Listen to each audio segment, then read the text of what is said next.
Psycho Killer. Here I am, Psycho Killer. Great introduction. Thank you, guys. There is a reason for it. So, hello and welcome. Hello. Hello. Are you there at the back? Hello. Did they not tell you that this is an interactive session? No, somebody says interactively. Thank you. Well, it's great to be here. It's a real privilege to be here, actually. Thank you very much, Karen. Lovely introduction as well. Yes, my name is Maria Paviour. I'm a neuropsychologist, so my background is in biology and psychology, so I've always been interested in that intersection, what's actually going on in our brains. So that's where my kind of background is from. And way back in the 1980s, I got interested in the concept of stress in the workplace, because in the 1980s, I was stressed in the workplace. So I was asking myself, what's going on for me? Why am I feeling so stressed? If any of you actually remember the 1980s, you might nearly be as old as me, but from that period right the way through, I've been actually following this line, which is, you know, stress doesn't seem to be doing me a lot of good, doesn't seem to be helping me to perform. So I started to look a little bit more deeply. And in 1997, I won some awards, and 1998, I won some awards for what actually has now become CARI. But what was interesting is, back in 1997, at the time I was doing this development, development of the psychological background behind it and doing all of the research, and creating some software to actually measure well-being at work, this was at a time, in 1997, where a lot of people didn't have email addresses, okay? When there weren't very many websites actually around. In fact, I was involved in a government project to try and promote the idea of using multimedia technology at that time. So I built this wonderful piece of software, and it was a huge piece of software, bilingual, French, English. We were launching it both in France and England, and then we just sort of stood there waiting, like, where are all the people? Unfortunately, we didn't have the infrastructure. So we weren't actually able to kind of really do anything much with it at that time. So time has gone on, we had to go back to a more analog system. But what's been interesting is over the years, I've been able to create a lot of kind of historical data about well-being, which has been really interesting. And it shows how the world has changed, how the world of work has changed. And what I'm going to be talking to you about today is exactly what is going on in the world of work. So this is what we're going to be looking at, okay?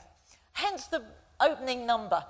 We're looking at the neuroscience of work, and the key things we're looking at today are what's going on with zombies, vampires, and psychopaths. Is that something that's interesting to you? Have any of you felt as though you might be living in a nest of vampires from time to time? Maybe. And psychopaths as well. Everybody wants to know about psychopaths. Everybody wants to know. And we're also going to be looking at the antithesis to this. So I'm going to be talking to you today about the brain science behind these concepts. You know, the reason why there's so many people interested in zombies, aren't there? Have you noticed that? Load of zombie films? Put your hand up if you've seen a zombie film in the last 5 years. Put your hand up if Shaun of the Dead is your favourite. Okay. It's really interesting. There's an awful lot of interest in this. Now, what I find fascinating is that when you look at the fictional background to these things, there's usually because there's a resonance to us in our lives. Not one that we can literally identify, but there is some kind of resonance. And when I talk to you about what's going on in the world, I think you might see what I mean. That there is a reason why we find these metaphorical links to our own lives. We don't even realize we're doing it. So that's what we're going to look at. So are we all up for that? Good. That's what I like. A little bit of back and forth, bit of communication. That's good. Because the first thing I'm going to ask you to do is actually to do something, right? You're actually going to have to do something. So if you all thought you were going to sit there comfortably, have a cup of tea, sorry to disappoint you. So the first thing we're going to do is look at actually changing your brain. And this is going to be a bit of a theme, changing your brain. So the first thing I would like you to do is to look at how we can change our brains, because this is going to be the theme of my talk, changing your brain, so be ready for it. So what I want you to do is to start off today by making some personal connections. Now, are you all sitting at tables with people that you know? Put your hands up if you're sitting at a table with people you don't know. Oh, great, great. Now, if you're with people you know, that's okay, because they're not very far away, you know, the people that you don't know. Not far. So what I'm going to ask you to do is I'm going to ask you in a minute to all stand, and then I want you to do what I'm going to call a low slide, a little bit like a low five, but just slide your hands, two-handed, okay? It must be two-handed, and you need to make eye contact with the person and introduce yourself. Hi, one way, the other way. Yeah? Makes sense? You all get that? It's what you do that every day, don't you? Every day of the week you do that. Before you get up, wait for it. I love how keen you are, but I haven't given you all the instructions yet. Okay, just wait. Wait. Okay, when you are... Wait for it. Okay, so buoyant. When you get up, you're going to have time to do this. When you get up and you do this, two-handed, okay, there's another bit to it. There's another little bit to it which is really important. As you say, hello, this is who I am, both ways, I also want you to say something else. I want you to look at the person in the eye and say, glad to meet you, okay? Glad, that word, okay? Glad to meet you. Right, now you can go for it.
Sometimes the thought of doing it is worse than the actual doing it, isn't it? But what is interesting, what you've just done is you've just changed the body chemistry of this room. Now, when I say the body chemistry of this room, I don't mean that this room has a body chemistry. But what I mean is we all, as individuals, have our own unique body chemistry, and we think that that is ours. We think when we walk into a room, what we're taking in, our feelings and all of the way that our body is reacting, belongs to us. But actually what we're doing is we're communicating it to the rest of the room, and we don't even realize we're doing it. It's a thing called co-regulation. This is science fact. Okay, so when you walk into a room, you bring your body chemistry and other people have their body chemistry, and it merges. So we don't know that this is going on, but it is. We don't notice it cognitively, but it's happening. What you've just done there is you created connections. When you create connections, you increase the amount of oxytocin in your body. Now, oxytocin is a really important hormone and brain chemical, actually. And it does a really important thing. So the two really vital things it does. One, when we have more oxytocin, we're better at connecting with other people. We actually are better at making connections. So that's thing number one. Thing number two is when we have lots of oxytocin, it actually reduces our levels of stress. So that's a benefit, isn't it? So it actually reduces the levels of stress and increases our happiness at the same time. We feel happier. There's another way of getting a big surge of oxytocin. Would you like to know what it is? convince me, do you? I'm going to make you work for it. Look, you're talking here to somebody who is basically a member of a pantomime horse dance troupe. So, you know, expect a bit of pantomime. Okay, so you want to know the other way of getting oxytocin in the system? That's more like it. Hugs. Hugs. You know when you get one of those hugs and it makes you go, You can experiment with that on your own time, all right? That's not anything to do with me. Okay. So, did any of you manage to do the poll? Have you managed to actually do the poll? Because I'm going to look now with you at what is going on in the world of work. So let's start looking at what's happening to our brain and body chemistry in the world of work. So we've started to create a little bit of oxytocin in this room, which is great, and that'll help you network as well. But let's have a look at what do we need to be like to succeed at work? What do we need to be like to succeed at work? Or this has a lot to do with what expectations there may be. It might not be how you are, but what are the expectations we think people have? Now, I've made a list of some things here that I would say a lot of organisations would identify as things that you need to succeed at work. And let's just start with the first one. So let's just say, okay, being a confident, strong, assertive, charming person. I'm going to see if my wonderful AV people can quickly take us into that poll and see what we got as a score. Can you do that? Is such a thing possible? Oh, look. Whoa! 100% of people say confident, charming people are more likely to succeed. That's fantastic. Thank you very much. That's great. Can we whip it back to the slides again now? That was so these guys have done this before. I'm just saying. Right, so confident, strong, assertive, charming. Yeah, is that a success criteria? Well, yeah, maybe. But if it goes a little bit too far, or it can become glib and superficial. Yeah? Would you agree with that? It can become glib and superficial. Okay, let's have a look at the next one. That's it. Was that the one? No, not the one that you did on your app, actually, is the one I want. But let's have a look at this one. Okay, so people that shine a light on their own achievements, this is often what we think of. You know, when you go to an interview, you're supposed to talk up yourself, aren't you? Talk yourself up, you know, but yeah, and all of that kind of thing, which is great, but if it goes too far, it can become grandiose and arrogant. Would you agree? Yeah? So let's have a look at this one. This was one that you had on your, I remember now. Capable of making tough, unpopular decisions. Can we go over to the poll again? It's very complicated for them. I'm making them really work here. The poll isn't working. It's only got a yes option. They've seen through my cunning plan. Right, don't worry. Okay, we won't mention that. We'll pretend that never happened. Okay, so back to the slides. How funny. Okay, so back to the slides. So, capable of tough, unpopular decisions. Do you think that's something that people are looking for in organisations? Yeah? Yeah? Okay. Apart from it, it can become callous and lack of remorse. You know, if I can make really popular, unpopular decisions, I could end up being callous. It might be something that I can do because I don't actually have any remorse about it. What about great negotiators? Quick, yes or no? Yeah, okay, apart from when they're only interested in winning, which means egocentric, right? Only interested in myself. Let's look at the next one. Not at the mercy of your own emotions. How many people think that to be successful, you really cannot be at the mercy of your own emotions? You have to recover quickly. You have to be strong. You have to be... Yeah? Would you agree? Not everybody agrees. There's some hope for us here, isn't there? Because the problem with not at the mercy of your own emotions means that you may only have shallow emotions. That might be a problem. I wonder why.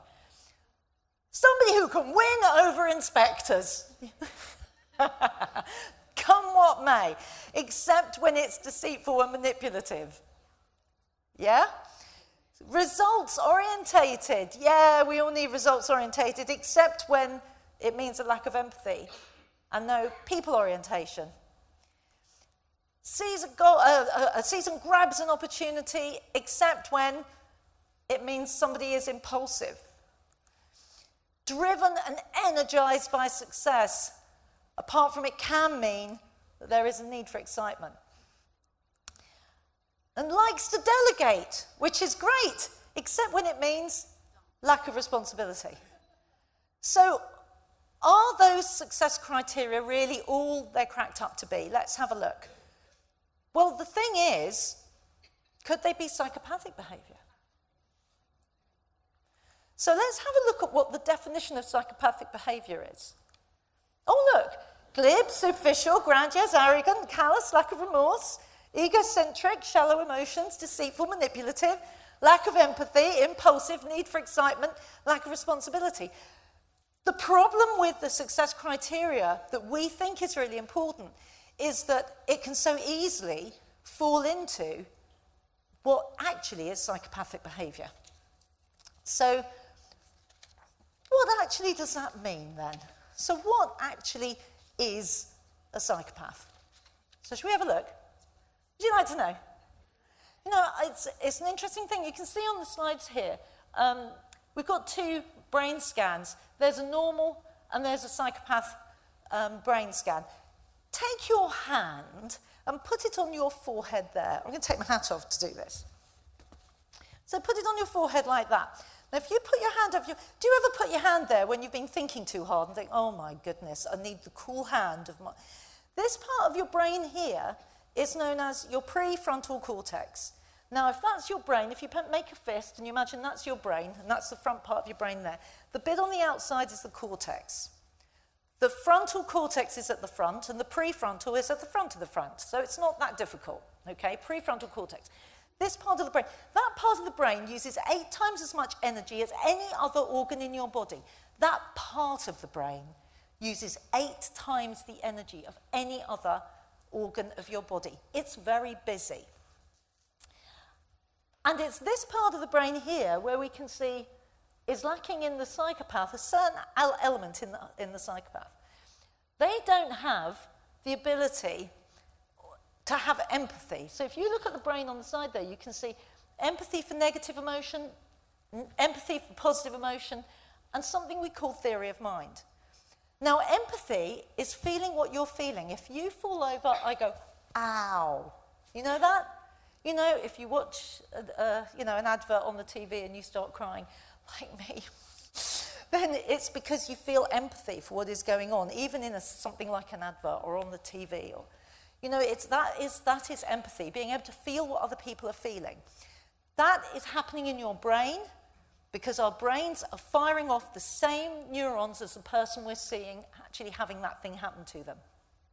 So our brains are actually mirroring what other people are doing if we have empathy. But there's another thing called theory of mind, which is a kind of form of empathy, and that's the ability to imagine what somebody else is thinking or feeling in a certain set of circumstances. That is very highly developed very often in a psychopath. A lot of us have it. Some of us don't, like myself, don't have a very good version of that. The ability to imagine what somebody else might think is what a psychopath is very good at. They're very good at imagining that if I do this and that, or say this or that, you will feel this and that. And they'll be often very good about it. They'll be right. And that ability to have theory of mind without empathy means that I can do things that I don't have any remorse for. That's how I can be callous. That's how I can behave in a way that is unsupportive to other people. So that's what is going on in the brains of psychopaths. But what about people at work? Surely there aren't psychopaths at work.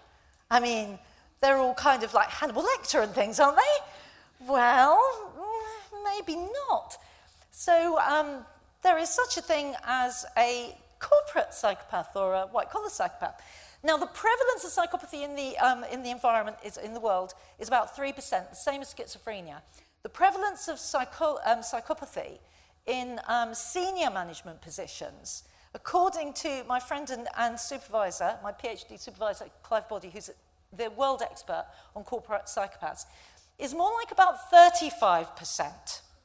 Now, obviously, nobody in this room is a psychopath. Well, you're here for a start, it's probably a good sign. And obviously, none of the people you work with are. But I think we have to do the math, don't we? Because, because it's one of those things, it's always somebody else. Now, the thing is, it's not just the fact that we might be born as psychopaths. It's the fact that the environment we're in can get us to start using psychopathic behavior. Because those parts of the brain that actually are tuned into empathy, you can choose to switch them off. You can choose to switch them off. And you have to sometimes. If you're a doctor or a nurse working in A&E, having your empathy switched on would mean you'd feel the pain of every individual coming through. How could you do your job? How could you operate on someone? You can't. So there are times when you have to switch empathy off. But there are times when you have to switch it back on again. And the problem in organizations is we can end up switching it off because the organization is requiring it. More on that later. So this is extreme management, as Clive Body calls it, or corporate psychopaths. And as he says, to the people above them, they were stars. They looked, oh, they're amazing, they're doing all this amazing work. To the people below them, they're subjected to bullying, intimidation, coercion, and actually going further than that, very poor levels of personnel management, directionless leadership, mismanagement of resources, and outright fraud. They're Clive's words, and he's the man who's done all of the work on this. So the thing about this is we have to ask ourselves, how did these behaviours become so entrenched in the world that we're working in the public sector? And the only way that we can answer this is to look at what has actually happened from the point of view of a capitalist society.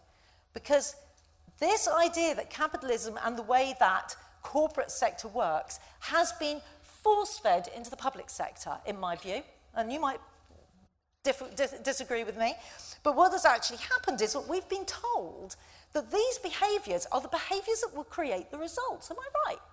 You know, we're told all of those behaviours that we looked at, you need to have these behaviours to create the results. We need to have results. But in actual fact, this is a lie, and I'm going to show you that this is a lie. This is a lie, and it's illogical as well.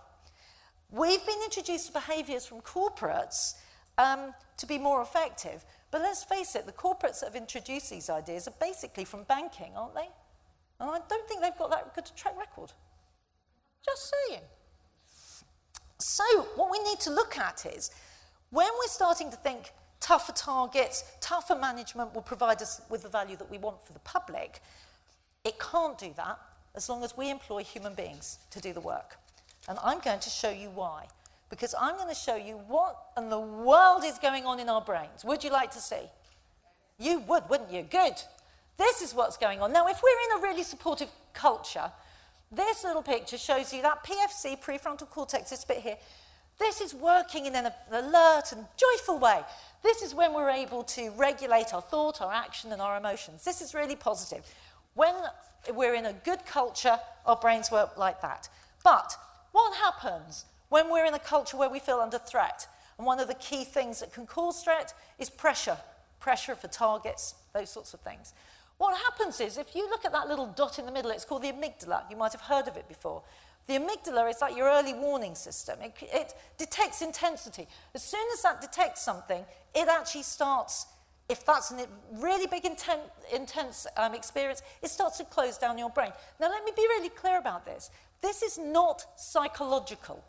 This is physiological. Your brain stops functioning properly. All of that good work that your prefrontal cortex should be able to do, it cannot any longer do. So in this way, therefore, when you are under threat, we can actually start going into a form, not only of, you've heard of fight and flight, yeah? That's one of the ways that you might work, but there are other ways as well, which are to do with shutting down your brain absolutely entirely. Now, at this point, I thought it'd be interesting to show you your results from your carry. Would you like to see the results from the carry so far? You think you would? Okay, well, this is what we've got so far. So I'm just going to kind of overlay that with what I've just been talking about. So here, what carry shows you are the 5 key pillars of well-being. So how supported you feel, how resilient you're feeling, what your relationships are like, how you actually feel you're expressing yourself in your role, and your health and happiness. And we've got an index from the people that have answered this of 69%. That's your level of well-being. I want to be really clear with you. Unless you're over 75%, you are not in well-being. Anybody between, so the chart is actually showing us between 50 and 75%. Between 50 and 75% means that you're likely to be reactive. Now, if you're over 75%, this is when you're feeling socially engaged, you feel grounded, settled, calm, you like connecting, maybe curious, compassionate.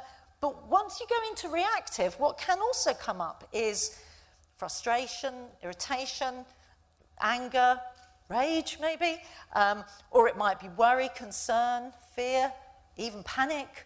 These are things that can happen when you're in that lower level of well-being.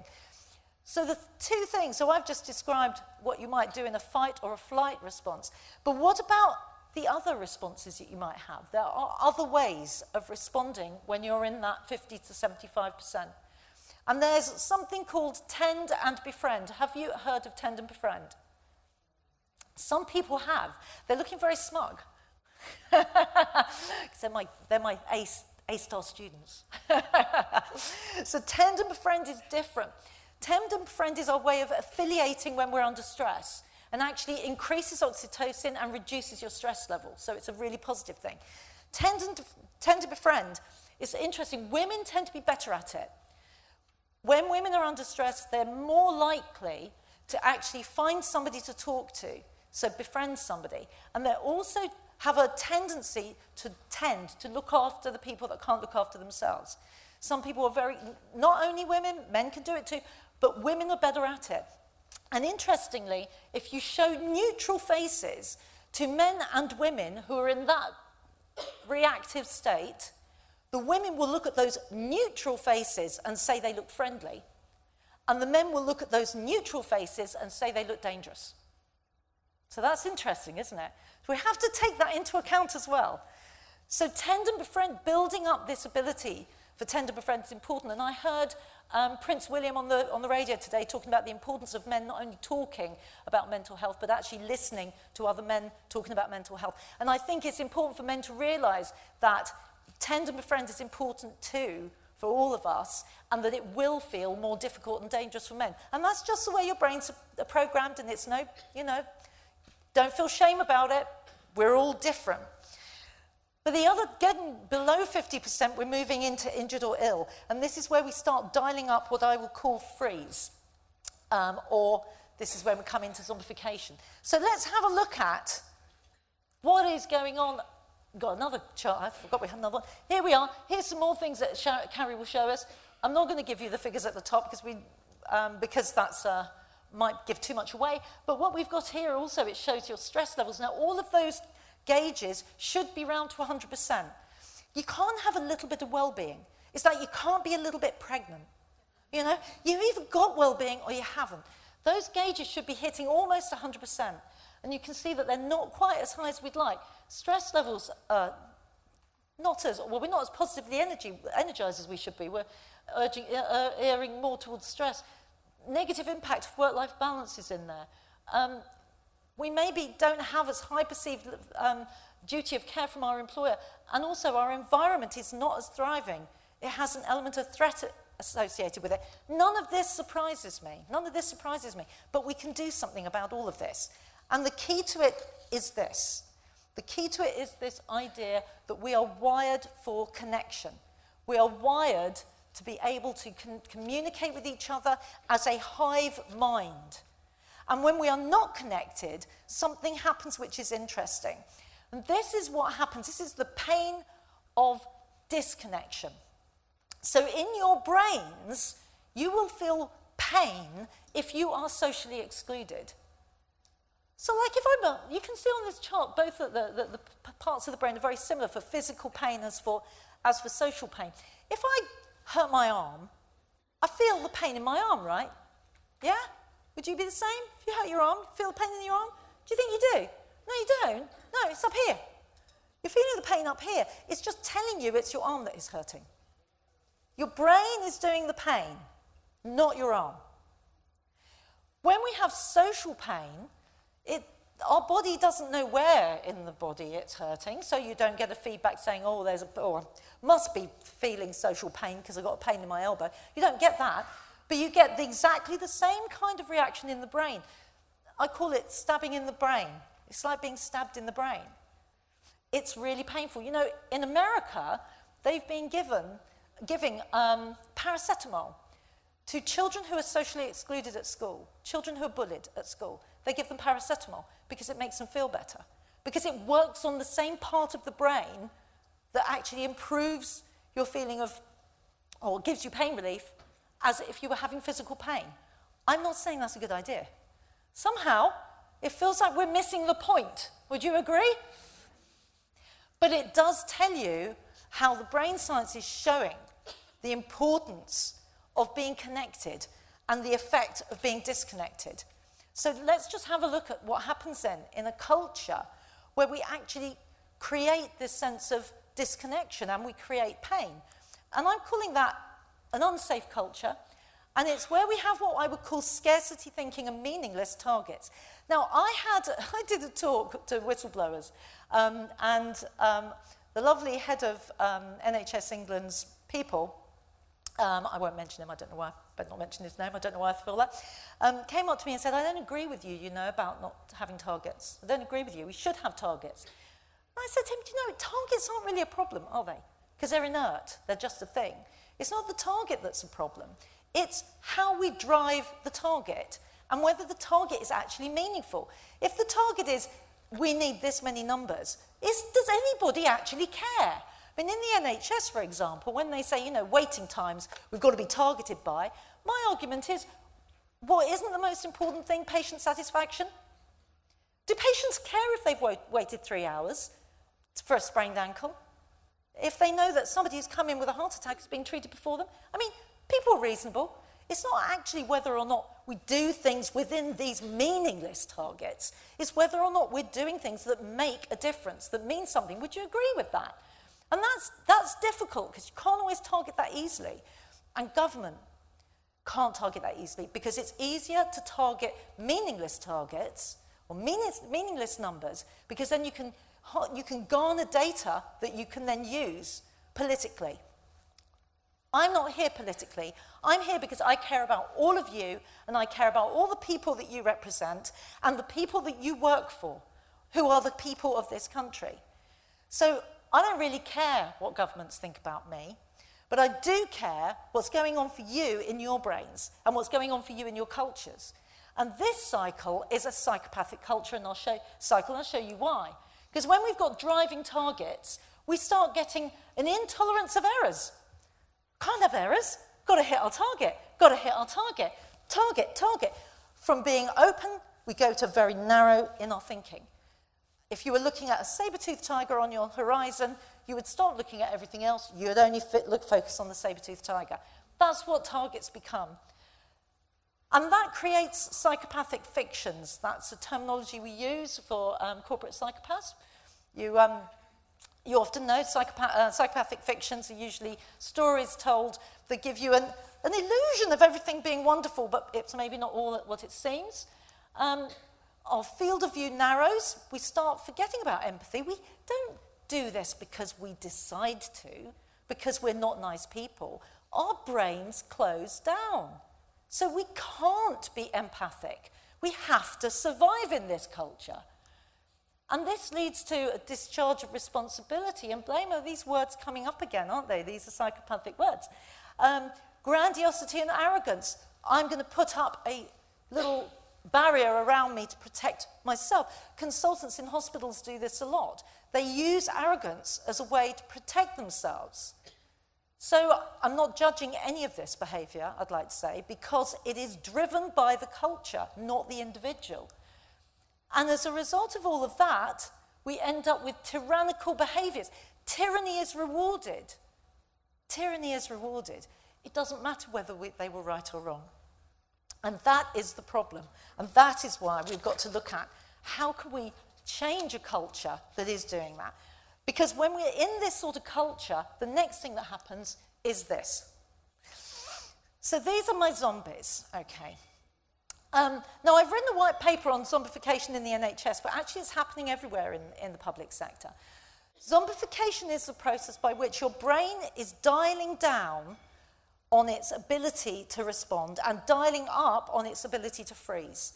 This is a natural process. If you've ever seen a cat catch a mouse and you thought that mouse was dead, and then 2 seconds later the mouse jumped up and ran away, have you ever seen that? That is the freeze response. That is immobilization. This is what we as human beings are programmed to do when we're under a huge amount of threat. If you've ever been in a situation where you couldn't speak in fear, have you ever had that? It's because your larynx here is connected to a part of the brain that turns off because you don't want to scream if you're in danger, if you need to immobilize, right? Makes sense? And if you've ever had that thing where people are talking and you just can't make sense of what they're saying when you've been under real stress, it's like you're underwater. Anybody's ever had that? It's because your ears are directly related to that part of the brain that shuts down. And the same happens to our gut. So if you've ever had IBS or any other issues around the gut, there's a very good chance, according to Stephen Porges, anything from the diaphragm down is related to our brains. So you might think it's what you eat, but it's primarily what's going on up here. And this process of zombification means that our brain starts slowing down, and all I can do is focus on what's in front of me. And when you have people complaining about lack of care or lack of, particularly you get this in the NHS, sorry to bring that up a lot, but you get it in the NHS where we hear nurses were doing terrible things and they all have to be trained how to care again. And that makes me very cross because they all know perfectly well how to care. What they just don't need is to be put under so much pressure that their brains are closing down. Because when your brain's closed down, and this is happening to us when we're under stress, this happens. You cannot problem solve. You cannot make good decisions, or any sometimes. You can't cooperate with other people. You can't actually cooperate with anyone. And your creativity, the thing you need to be able to deal with day-to-day life, goes. The ability to do all of that relies on you having a functioning, alert brain. And our brains are being turned off and turned down, and we're dialing up freeze, and we're dialing down on our capability to connect with each other and cooperate with each other. And does that sound like a place we want to be?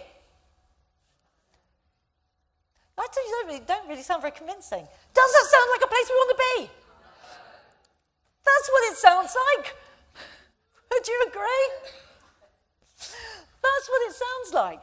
And, you know, it's meaningful, actually, this idea of the House of Horrors, because when we go into this House of Horrors, it starts bringing up our negative behaviours, whether we like it or not. And these are the vampires that rise up from the grave. These are the vampires. So we have our charismatic, attention-seeking vampire. May well be a psychopath, watch out. Intimidating bully as well, these ones. You know what's interesting about all of these vampires? I'm not going to go into them in depth, but I have a book about it, so you can come and ask me later if you want. But all of these vampires, they're either controlling or manipulative or both. And we all allow them to rise from the grave from time to time because we're put into a situation where we are in the House of Horrors and we have to deal with things. And our own brains are being closed down. So archaic responses come up. And you might hear people saying things like, oh, he's only going to throw his toys out the pram again. Have you ever heard that expression? Anyone ever use that at work? Or they're having a meltdown, a hissy fit, a tantrum. Yeah, isn't it funny how they're words that you'd associate with children? It's because these are archaic responses created when we were children. They're really old. They're really laid down years ago. One little thing I'd just like to point out about this is there is no such thing as a victim of bullying. There is no such thing as a victim of a psychopath. There is no such thing as a victim. There is a target. You are not a victim if you have been targeted. Because vampires and psychopaths target the strong just as much as they target the weak. So be aware of that. And I think it's really important to be aware of that because what Karen was talking about earlier, coming out of the shadows. Because shame keeps us in the shadows. because we feel bad that we've been a target or a victim, as we might call it. So change your vocabulary. You're likely to be a target but not a victim. And don't feel the shame of that, because it's not you. It's not your fault. And we need to drive this out of the shadows. Absolutely right. I couldn't agree more. Because this is where we need to be, right? In the sunshine of joy. Right, let's get on to some more positive things, yes? Okay, so let's have a look at what's going on in our cultures. What can we do about it? We'd like to know that, right? Okay, so this is called the polyvagal theory. I've just put that up there because it's technical and it makes me look smart. But you don't have to know all about the polyvagal theory to know this really simple mechanism, which we call the traffic lights approach. When we're in the green traffic lights, we can be socially connected. And the green traffic lights represents an environment in which we feel safe and which it is certain. Now, if I feel safe in my environment and things feel certain and nothing unpredictable is going to happen, I am at my most effective. I'm at my most effective. My brain functions best. I can problem solve. I can be creative. I can make really tough decisions quickly. I can cooperate with everybody around me. That's a great place to be. However, sometimes we might move into that safe and uncertain. Now, if you've seen a couple of puppies playing, you'll know what safe and uncertain is. There's a kind of agreement between the puppies that we're not going to actually bite each other, but we can play and we don't know what's going to happen next and it's unpredictable. That can be great at work because sometimes things are unpredictable, aren't they? Sometimes things happen, we're like, wow, what's going on here? But if we feel safe, we can deal with that. If that starts dialing up, it can start becoming dangerous. That's when we start feeling the fight and flight stuff coming up. You know, we start feeling maybe those other feelings. Some of the emotional feelings, some of the body chemistry changes. If that dials even further up, we can get to a point where we can't calm down, which is hyperarousal. I go home and I'm still thinking about it, right? I see a few smiling faces, smiling kind of not joyfully, but more knowingly. You know, I can't calm down, I can't sleep, I can't stop thinking about it. That's hyperarousal. If that goes even further, we then go into unsafe and uncertain. Unsafe and uncertain, shut down, duvet day. People that take duvet days may well be people who are immobilized. We need to bear in mind, this may not be that they're just being, one of those people being a nuisance, oh, well, you would, on a busy day like that. Actually, it may be that they are immobilized and they have no way of communicating that to you because their larynx isn't working right now. Okay? And no matter what you tell them, they won't hear you because their ears aren't working right now. Physiological, this is, not psychological. We have to stop blaming people for their brain responses. We have to take responsibility for what we're doing at work that creates them.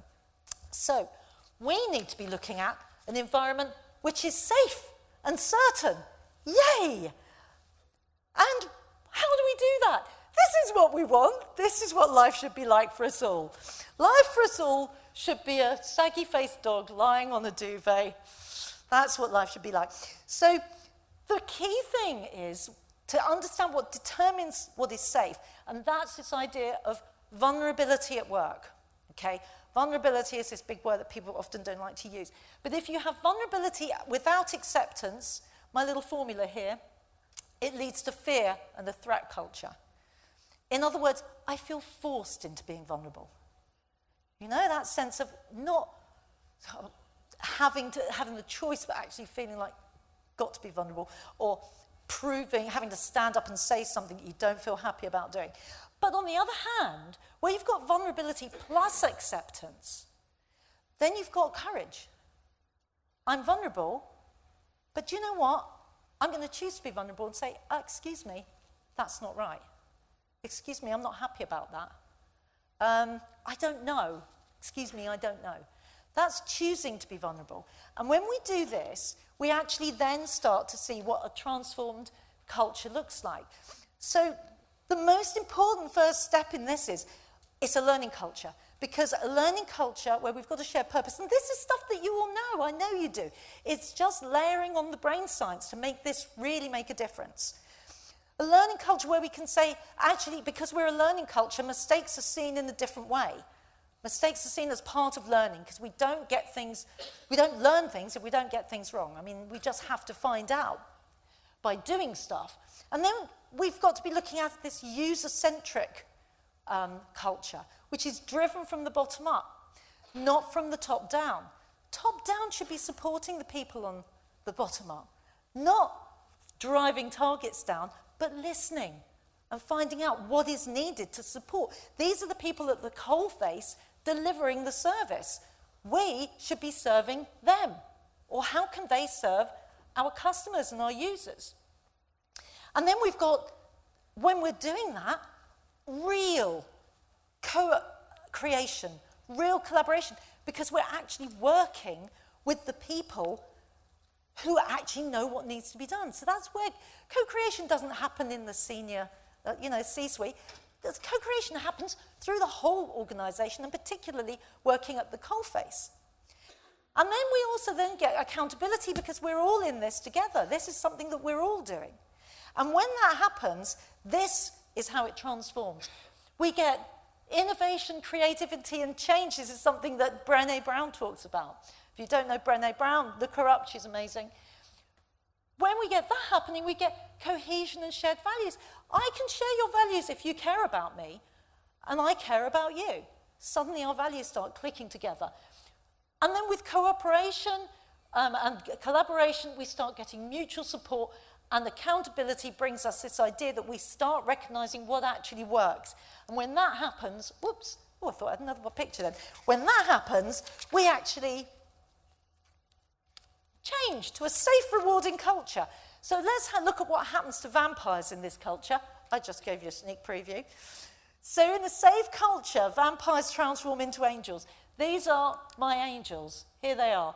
So each of those vampires can be switched. I'm not going to go into detail on that, because the one that really matters here is, we've got empowerment, passion, acceptance, joy, truth, all really important stuff, right?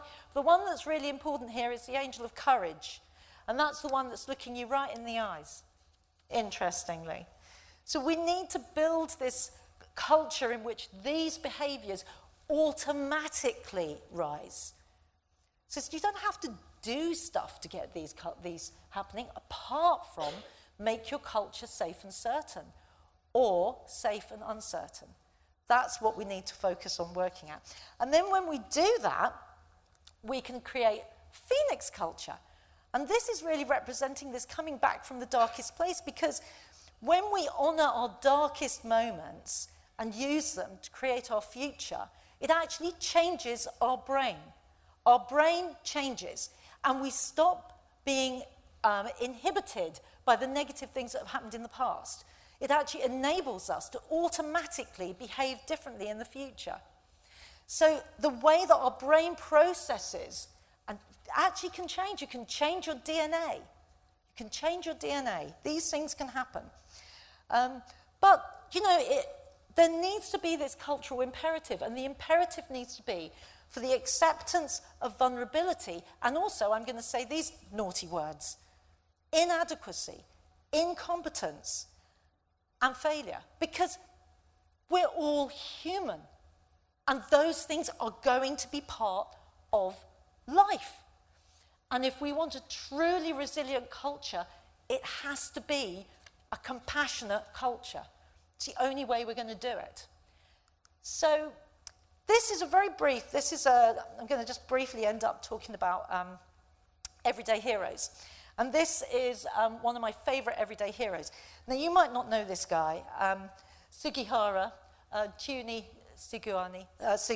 Sugihara, and he was a Japanese consul official in Lithuania in 1940.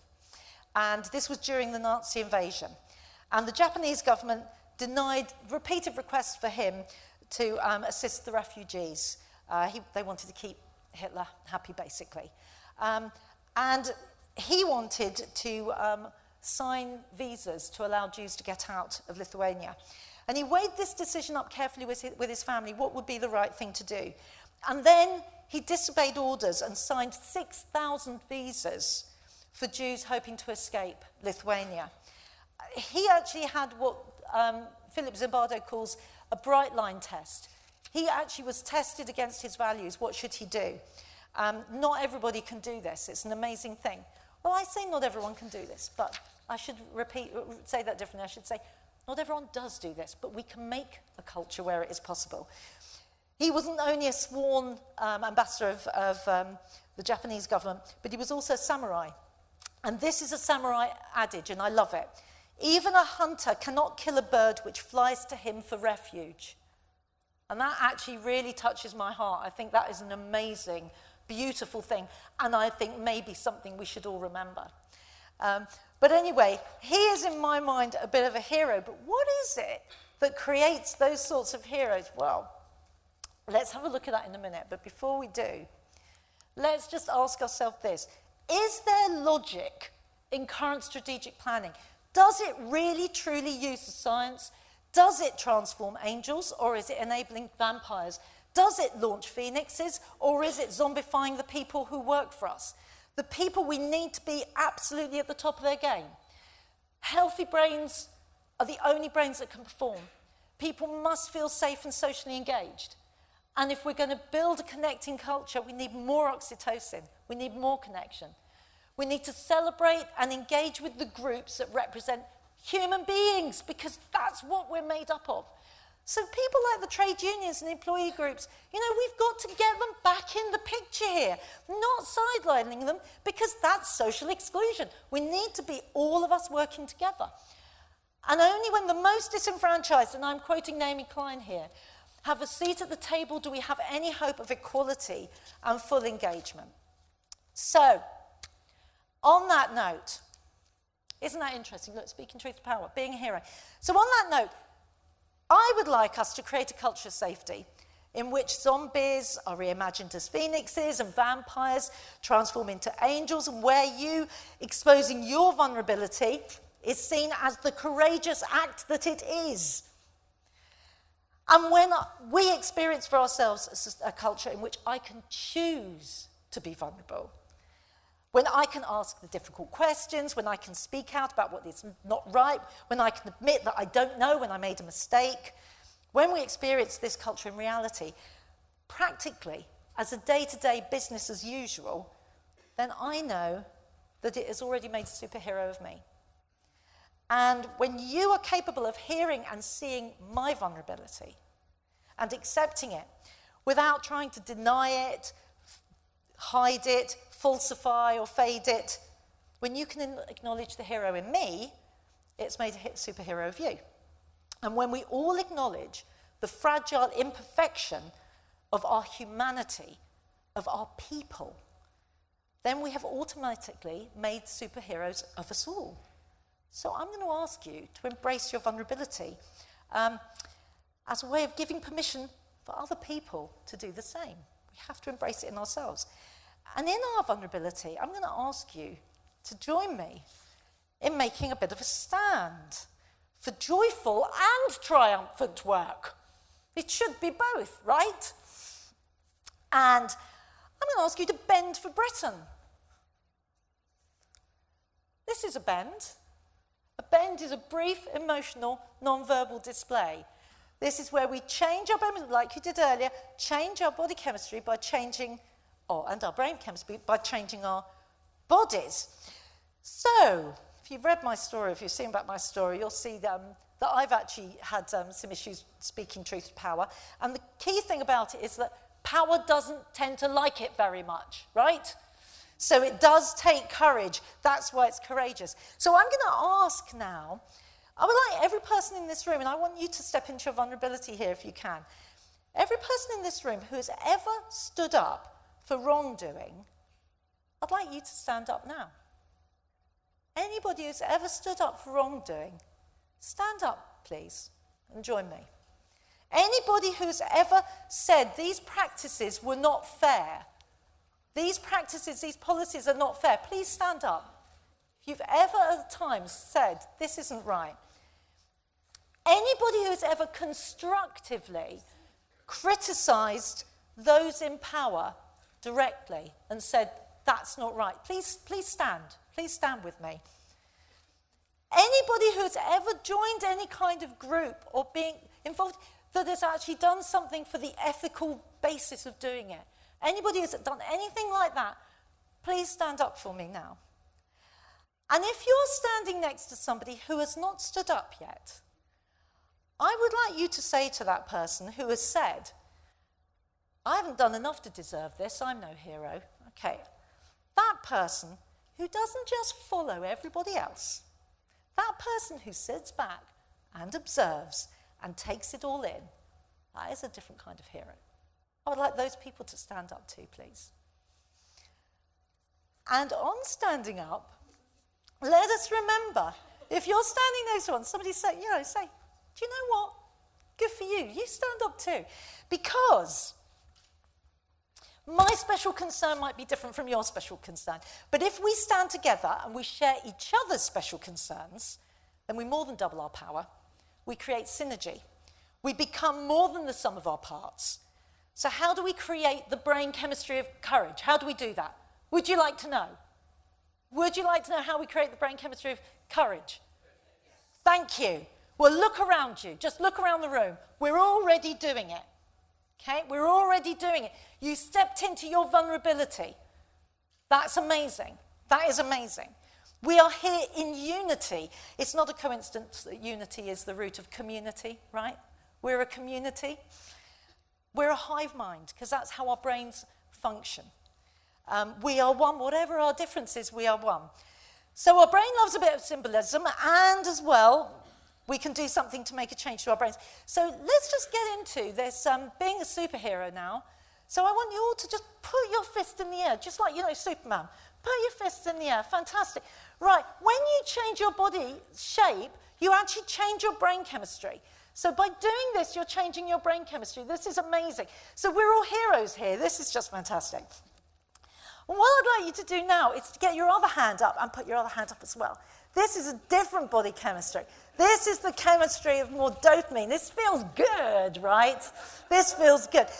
What I want you to do now is to open your palms up and press them against the person next to you. That's perfect. Do little round the table 5. Amazing. Now what I want you to do is grip those hands. So you hold on to those hands. Right. Brilliant. These are the hands that can change the world.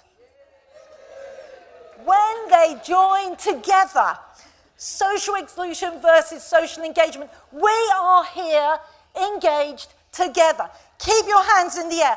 Keep your hands in the air. Hold on to your people and answer me this question. Are we here in unity? Are we ready to be heroes? Are we ready to speak truth to power? Together, right? And are we ready to create sustainable change for the good of everyone and the planet? Now is the only time we've got. When are we going to do this? When are we going to do this? When are we going to do this? Now! Thank you so much. Thank you. Thank you.